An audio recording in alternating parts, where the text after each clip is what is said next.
माझ्या मराठी मातीचा लावा ललाटास टिळा। हिच्या संगाने जागल्या दऱ्या खोऱ्यातील शिळा, दऱ्या खोऱ्यातील शिळा। मागील 2 वर्षे हा महामारीचा काळ होता। महामारीच्या काळात जिथे तिथे सर्वत्र उत्साहाची कमतरता भासत होती। अंधारात एखादा प्रकाश भेटतो, त्याचप्रमाणे दुःखाच्या या वातावरणात एका नवीन उद्देशाने, एका नवीन वृत्तवाहिनीने 13 नोव्हेंबर 2020 रोजी गोव्याच्या सांस्कृतिक तसेच दैनंदिनाची वार्ता मराठी भाषेत लोकांसमोर आणण्याचा विडा उचलला। ती वृत्तवाहिनी म्हणजे गोवन वार्ता लाईव्ह। मराठी महाचॅनल गोवन वार्ता लाईव्ह।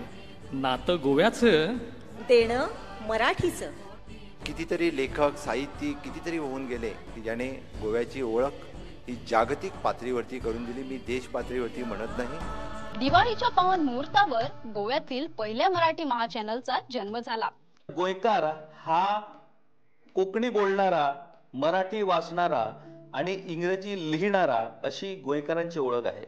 गोव्याची मराठी तिला प्रचंड मोठा इतिहास आहे आणि गोव्याच्या मराठीची एक वेगळी खासियत आहे। प्रेक्षकांनी आम्हाला खूप छान साथ दिली। सातत्याने सबस्क्रायबर्स वाढत राहिले, व्ह्यूअरशिप वाढत राहिली, लाईक्स वाढत राहिले। गांवगिऱ्या वाठारांतल्यो बातम्यो ज्यो सहज अशा लोकांपर्यंत पावना, लोकांच्या समस्या हायलाइट केल्यानंतर सरकारनं सुद्धा प्रतिसाद दिला आणि त्या समस्या सोडवण्यासाठी पावलं उचलण्यात आली। दिसता एका वर्सान आमचो हो चॅनल गोयच्या कानाकोपऱ्यात पावलो आसा। त्यामुळे प्रेक्षकांना एक विनंती आहे की त्यांनी गोवन वार्ता लाईव्ह वर दाखवलेला विश्वास, दाखवलेलं प्रेम असंच कायम असू द्या।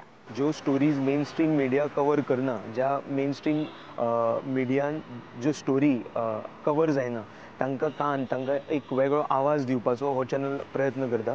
गोवन वार्ता लाईव्हच्या चॅनलने पदार्पण करताच संबंध गोव्याच्या पत्रकारितेमध्ये बदल केला।